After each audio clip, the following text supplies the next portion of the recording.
esses efeitos que podem acontecer na produção de alimentos aqui no Brasil.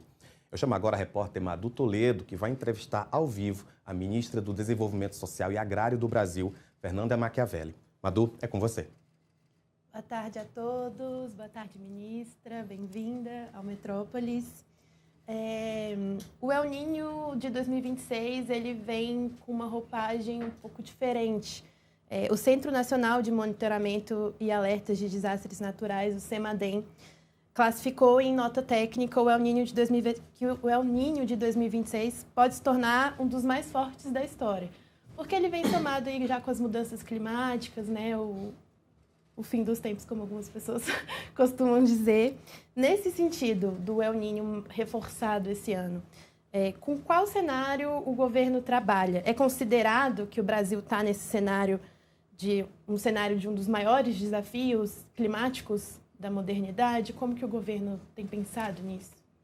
Boa tarde, Madu. É uma satisfação estar aqui no Metrópolis. Cumprimento também quem está acompanhando a gente. Sim, a perspectiva é que nesse ano nós tenhamos um El Niño muito forte, tem uma grande probabilidade de que isso ocorra.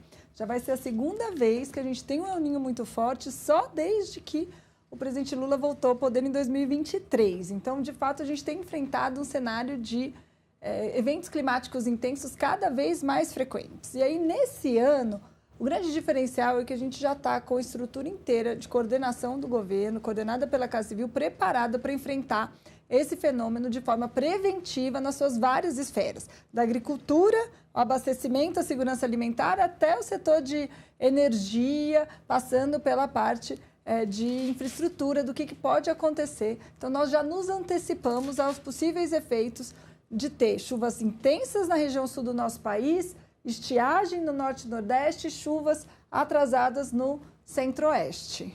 Certo. E aí, assim, os especialistas apontam que 80% a 90% dos mais prejudicados por essas variações, né, do El Niño recai justamente sobre o pequeno produtor, né?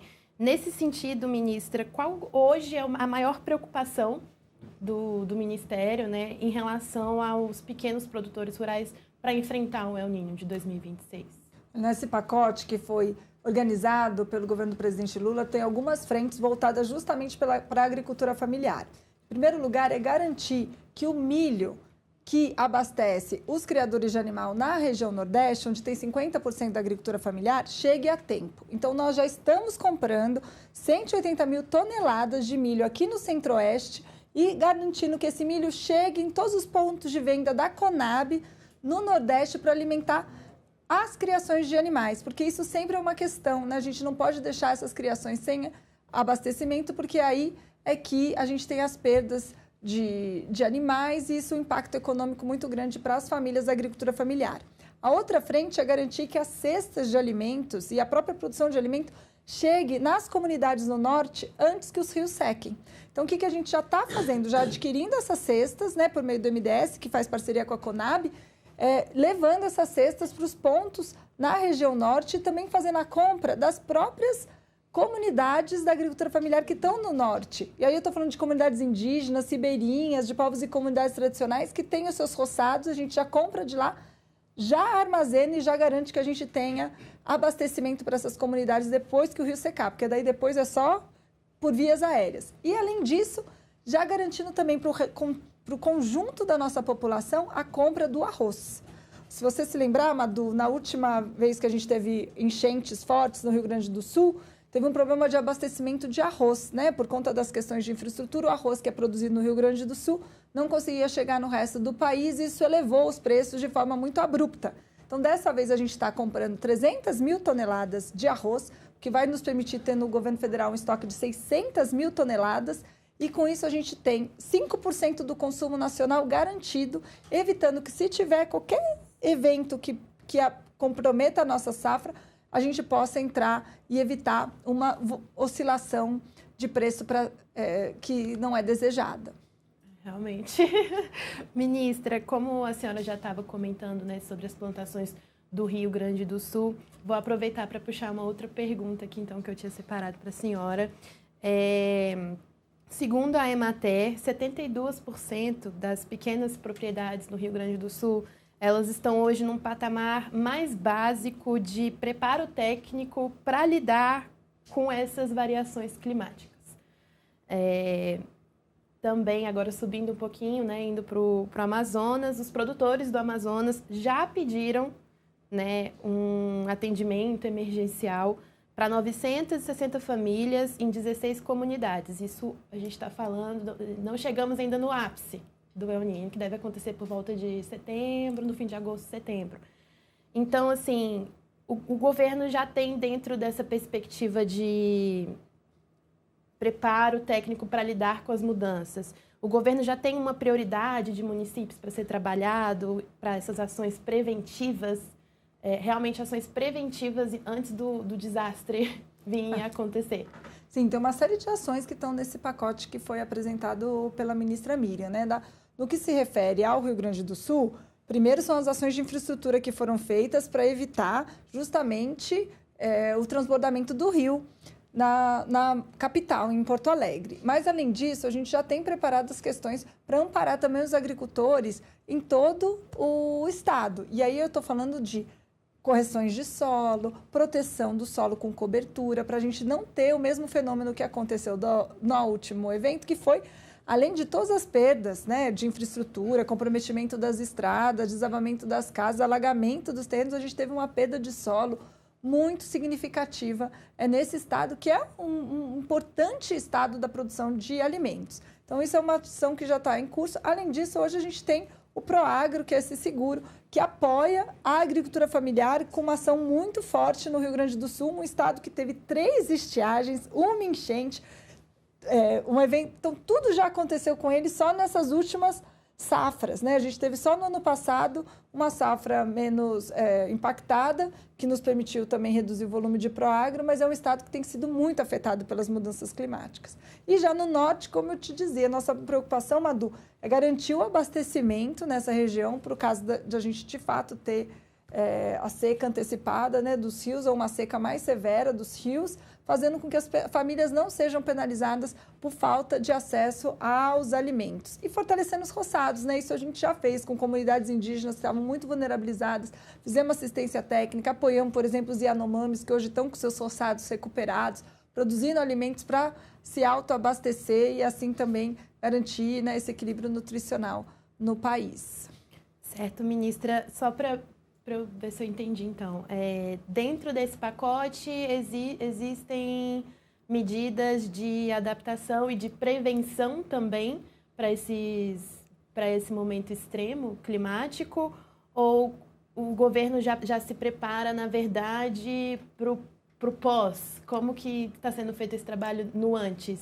Tem o antes e tem o depois, né? Porque como que é a regra? Normalmente, você só pode soltar um crédito extraordinário depois que o evento climático extremo já aconteceu. Então, a catástrofe acontece só depois você pode tomar medidas.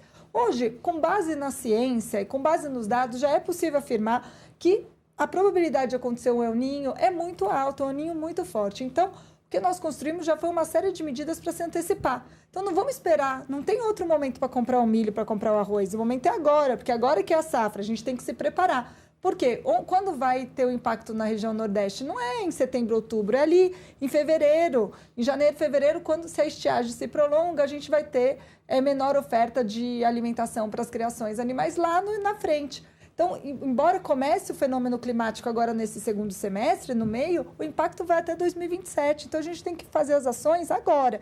Então, o milho, o arroz, o que é possível fazer agora? Além do que, o combate ao incêndio. A gente tem que preparar as comunidades para combate ao incêndio. No caso, no MDA, a gente é responsável pelo INCRA, com vários assentamentos da reforma agrária. A maior parte dos assentamentos fica na região norte. Então, já preparar para que eles capacitar os próprios assentados para fazer enfrentamento ao incêndio, fazer assistência técnica para fazer o manejo correto do fogo, para evitar o uso de fogo nos roçados, entregar máquinas para que eles possam substituir o uso tradicional do fogo para fazer o preparo da roça por tecnologia, maquinário, etc., que viabilize uma produção sem fogo. Então, uma série de ações que a gente precisa fazer agora. A gente já está com isso em curso e, além de tudo, claro, tem que estar com toda a estrutura para fazer para a ação emergencial uma vez que ela ocorra. E aí são ações mais típicas de Estado, né? Que são as ações da Defesa Civil, o amparo para a recuperação das perdas, reparos em infraestruturas, isso que eventualmente pode acontecer. A gente espera que não aconteça, mas se acontecer, a gente tem que estar com toda a estrutura preparada.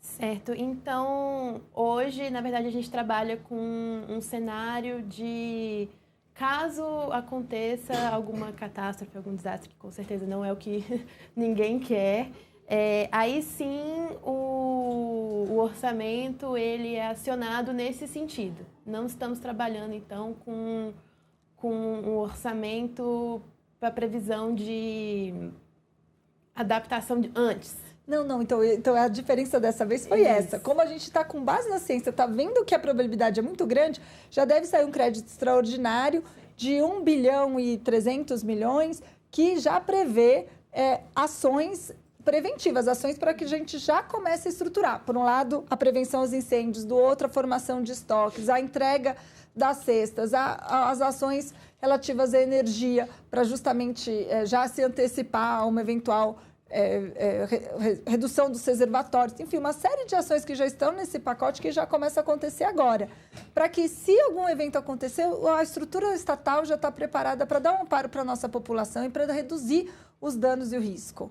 Eu acho que esse que é a grande motivação. Ao longo desses anos, o PAC já financiou uma série de obras para justamente reduzir riscos da população urbana, com os riscos de desabamentos nas encostas, enchentes, etc.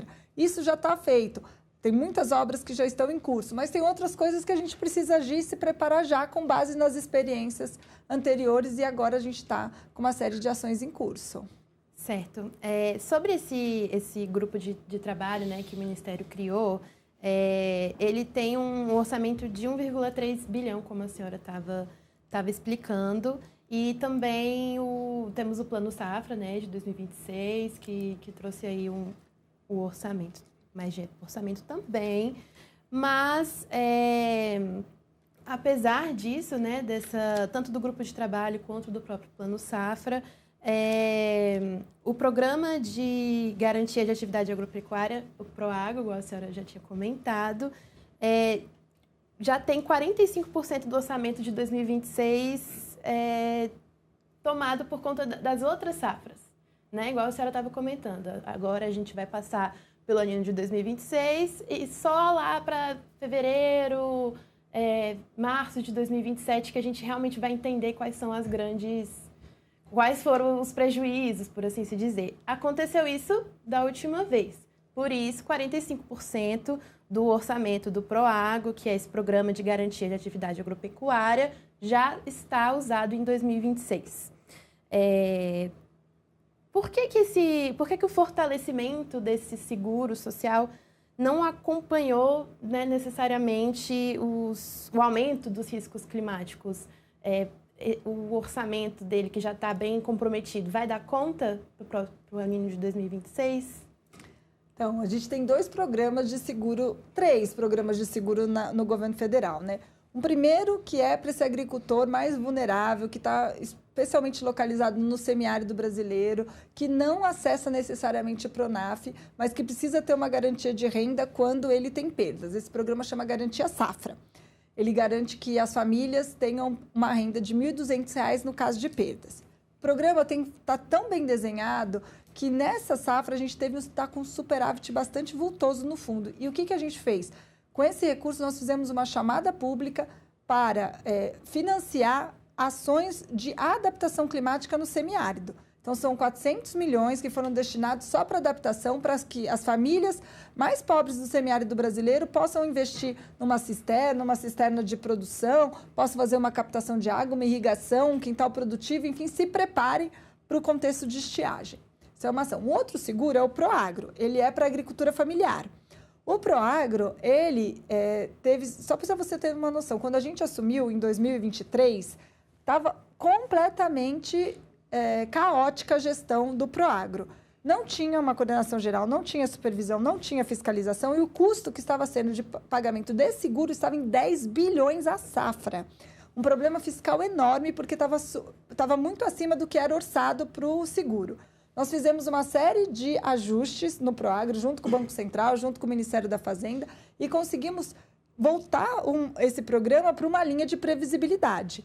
Hoje, no primeiro ano a gente reduziu para 5 bilhões, agora na outra safra ficou 3,7 bilhões, e nessa safra, até porque não teve eventos climáticos extremos, já ficou, o gasto está em 1,5 bi. Vamos fechar ainda, tem que ver quanto que vão fechar os números, mas o fato é que reduziu muito. Reduziu porque a gente melhorou o desenho, porque a gente aumentou a fiscalização, indo para cima dos peritos que estavam fazendo um trabalho inadequado.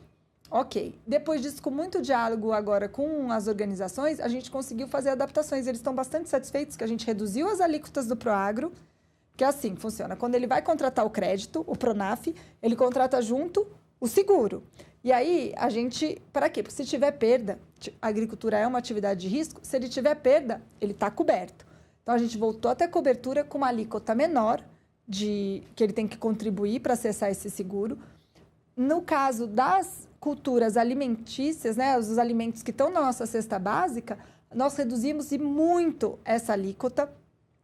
Também fizemos um trabalho de facilitar para os agricultores que plantam várias culturas consociadas, para eles também terem uma alíquota menor e dessa forma chegar a um número maior de agricultores. Mas fazendo tudo isso com responsabilidade, garantindo que de fato assegure para quem produziu no tempo certo. Uma outra inovação muito importante desse seguro, a Embrapa agora faz o ZARC, diz qual que é o melhor momento para plantar. Se ele plantar no tempo certo, a cobertura dele é maior. Se ele plantar no tempo errado, ou seja, o tempo que ele tem mais risco, a cobertura dele é menor. Então, a gente conseguiu induzir para o agricultor familiar produzir no tempo certo e, assim, ter um menor risco e mais resultado na sua produção. E tem um terceiro seguro, que aí é o seguro rural, que é um seguro que é gerido pelo MAPA, que cobre médios e grandes. Esse seguro... que está também sendo aperfeiçoado para que a cobertura dele se torne cada vez maior. Então, são 3 situações e, no caso da agricultura familiar, não vai faltar recurso. Está sobrando, na verdade, recurso em relação ao nosso orçamento para cobrir, porque as práticas dos agricultores familiares têm sido cada vez mais embasadas no conhecimento científico da Embrapa. Certo, ministra. A senhora comentou sobre o PRONAF, né, que é o Programa Nacional de Fortalecimento da Agricultura. Em 2026, ele completa 30 anos, né? Já está ficando velhinho. Quando ele foi criado, há 30 anos atrás, a principal preocupação era ampliar o acesso do agricultor familiar ao crédito. Esse era o principal objetivo. Hoje, além dos desafios econômicos e de crédito, os produtores eles também têm que se preocupar estão sendo cada vez mais afetados pelos eventos extremos, cada vez mais frequentes também. Na sua avaliação, o PRONAF, ele é o suficiente para essa nova realidade? Ou ele deveria passar por alguma reforma ou um novo programa, não sei? Qual que é a avaliação da senhora dentro desse parâmetro dos 30 anos do PRONAF na nossa realidade de hoje? Então, o PRONAF, de fato, ele tem 30 anos, ele está, vamos dizer assim, chegando na idade adulta, né? 29 anos é o limite do Estatuto da Juventude para os jovens, né? Ainda está longe de estar velho. Mas aí fazendo... Está ficando sábio. Tá maduro. Agora, o PRONAF, ele começa com um programa muito restrito, na tentativa de fortalecer a agricultura familiar e garantir o acesso ao crédito, muito concentrado na região sul do país, e ele vai se expandindo para todo o território nacional. E esse foi o nosso grande desafio de 2023 para cá. Nós herdamos um PRONAF que estava enfraquecido, porque a gente já não tinha mais um plano safra da agricultura familiar, estava toda a agricultura familiar submetida aos mesmos regramentos da agricultura empresarial, sem contar a sua característica, que é a produção de alimentos para o mercado interno no Brasil, na diversidade da produção. E aí, a partir disso, nós retomamos o PRONAF, com foco no Plano Safra da Agricultura Familiar, e fizemos vários ajustes. Primeira coisa, fazer com que o crédito chegasse nas regiões onde está a agricultura familiar, mas não estava o programa, Norte e Nordeste. Então, nós fizemos uma série de ajustes e nós praticamente triplicamos o volume de crédito na região Nordeste, dobramos no Norte, dobramos no Sudeste e ampliamos de forma significativa também no Centro-Oeste e no Sul os volumes. Mas conseguimos incluir e chegar a 2.400.000 agricultores e agricultoras familiares que hoje acessam o PRONAF. E quem mais foi incluído, para minha alegria, são as mulheres rurais. Então, nós, pela primeira vez, temos 54% dos financiamentos do microcrédito rural, que é o Pronaf-B, para mulheres. Então, as mulheres chegaram no crédito. O volume de crédito mais que dobrou, que é hoje acessado por mulheres. Então, elas estão acessando, são mais mulheres acessando e acessando mais volume, que era o que nós gostaríamos. E a gente conseguiu fazer isso com algumas mudanças simples no Pronaf. Por exemplo, dizer que as mulheres vão ter um limite de crédito independente do limite da família. O que acontecia? Tinha o limite da família, o chefe da família pegava esse limite inteiro para fazer o seu projeto e as mulheres não podiam ter um projeto próprio. Hoje elas têm o seu limite de crédito para elas também desenvolver a sua autonomia econômica, ter o seu projeto produtivo. Isso fez com que muito mais mulheres acessassem o Pronaf e incluiu, então, uma população fundamental para a produção de alimentos, que são as mulheres, nos seus quintais produtivos, com a sua produção agroecológica, na sua diversidade. A gente também focou a juventude. Os jovens, para eles ficarem no campo, eles têm que ter a mesma coisa que a gente quer ter na cidade, autonomia, emancipação. Para eles terem isso, eles precisam ter o crédito deles. Então, a gente criou limites para os jovens. Então, tem o Pronaf Jovem, que supera 50 mil reais que eles podem pegar, mas também tem o Pronaf Jovem B, que é dos jovens de baixa renda, que estão no rural, eles podem pegar até 16 mil reais com 0,5% de juros ao ano. As mulheres também, 0,5% de juros ao ano e ainda desconto para quem paga em dia. E, além disso, nós nos olhamos para as linhas sustentáveis, que a gente falou, olha, para pensar nesse mundo novo, um mundo em que as mudanças climáticas passaram a ser uma realidade, a gente precisa fortalecer as práticas resilientes, sustentáveis de produção. Então, passamos a investir na agroecologia, ou seja, técnicas como cobertura de solo, que preservam esse solo, que diminuem o aquecimento e que aumentam a produção. Também pensar na integração lavoura, pecuária, floresta. Também pensar nessa transição agroecológica para a produção sem agrotóxico, que, portanto, é menos intensiva em insumos e que tem mais resultados. Uso de bioinsumos, recuperação de nascentes, recurso para a produção agroflorestal, para fazer recuperação de áreas degradadas com agrofloresta, que é o programa Florestas Produtivas, investimento em bioeconomia, energia solar dentro das propriedades da agricultura familiar para reduzir o custo, por exemplo, da irrigação. Então, uma série de ações que fizeram com que o Pronaf se atualizasse para ser um Pronaf que impulsiona a adaptação para as mudanças climáticas e, ao mesmo tempo, fortalece o trabalho de mitigação. Então, ele já está atualizado. Tá claro pronto. que tem desafios, mas a gente, dentro do Plano Clima, já fizemos setorial para a agricultura familiar, pensando no papel da agricultura familiar. Por um lado, como você disse, ela é mais vulnerável, porque tem menor renda para fazer frente a esses fenômenos. Ou seja, no caso de perda, essa perda impacta muito a família. Por outro lado, a agricultura familiar já tem práticas mais resilientes, porque justamente tem menos recursos para insumos de base química, por exemplo. Então, você tem as comunidades tradicionais que já têm muito domínio sobre as melhores técnicas, as melhores culturas, variedades que vão sendo selecionadas a partir de décadas de seleção pelos nossos guardiões das sementes, as sementes crioulas. Tem uma série de práticas que a gente... O conhecimento deles. Os conhecimentos tradicionais aproveitados também para fazer essa adaptação nesse contexto, buscando mais resiliência na produção. Certo. Ministra, a senhora tinha comentado sobre a compra, né, de arroz, milho. Eu queria entender esse reforço nos estoques dos alimentos. Ele é justamente para tentar reduzir esse impacto, né, do El Niño na mesa do consumidor brasileiro. Aí a gente já está falando sobre inflação, aumento no preço dos alimentos. Há risco de o El Niño pressionar ainda mais a inflação sobre os alimentos? Como que está sendo vista esse cenário pelo Ministério? Então, em 2023, quando a gente chegou, a Conab estava desmantelada, não tinha nada nos seus estoques e a gente não conseguia fazer frente à inflação dos alimentos. A inflação dos alimentos estava acima do IPCA geral, já estava há 6 anos nessa situação. Então, o que a gente precisou fazer? E não tinha como formar estoque com preço alto, né? A gente precisava esperar os preços baixarem também para conseguir fazer uma intervenção. Hoje, a nossa situação é bem diferente. A gente já está numa situação que nós recuperamos os estoques. Com essa compra que a gente vai fazer agora, a gente vai ter condição de fazer um enfrentamento a qualquer volatilidade de preços, por exemplo, do arroz, que é uma cultura bastante essencial para a alimentação brasileira. Nós impulsionamos a produção de arroz em várias regiões do país com o programa Arroz da Gente, para não ficar dependente de um único estado. Então, agora tem produção no Centro-Oeste, produção no Nordeste. Então, a gente diversificou.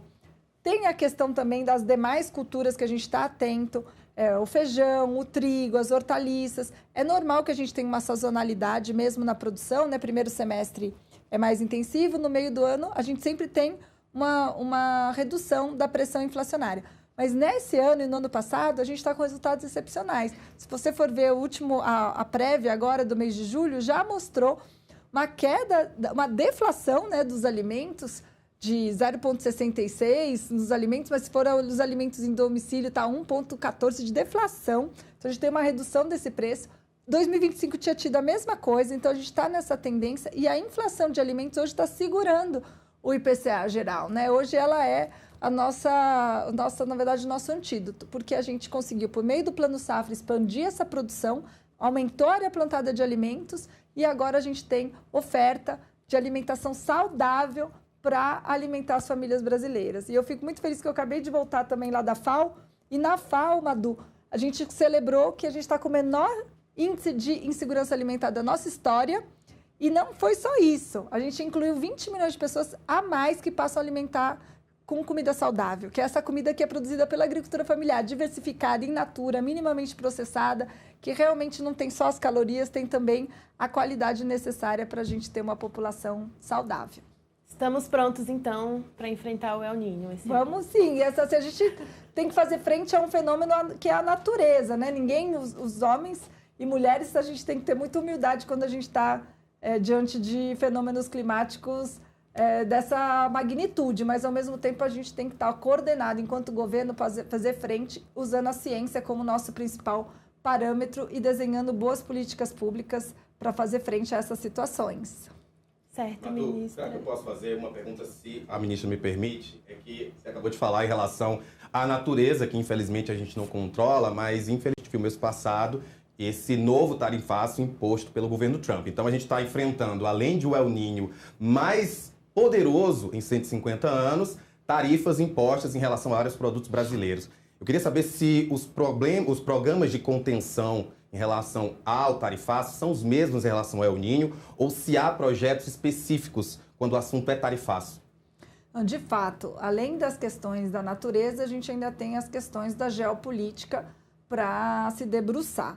No caso da agricultura, o impacto desse tarifaço foi menor porque o governo americano percebeu o impacto inflacionário que o próprio tarifaço impõe sobre a sua população. E agora isentou da tarifa os alimentos mais importantes para a população americana, que são produzidos pela agropecuária brasileira. Então, café, laranja, enfim, as carnes, nada disso foi taxado. Agora, para a nossa produção nacional, a preocupação é o outro evento que está lá, o conflito no Oriente Médio e esse bloqueio no canal de Hormuz. Por quê? Porque por ali passa boa parte dos fertilizantes, do nosso abastecimento nosso abastecimento de insumos agrícolas, e aí sim nós podemos ter impactos relevantes. Aí o que acontece? O Brasil também tem se prevenido em relação a esses eventos, por um lado, ampliando a produção de fertilizantes nacionais e, por outro lado, investindo muito na fabricação de bioinsumos. Hoje nós somos uma referência no mundo em produção de bioinsumos e vamos nos tornar cada vez mais, porque a gente tem a tecnologia, tem o conhecimento e tem a capacidade de fazer essa substituição tanto para o grande quanto para o pequeno, né? Temos a legislação mais avançada do mundo, então a gente vai ter condição também de fazer frente a esse fenômeno.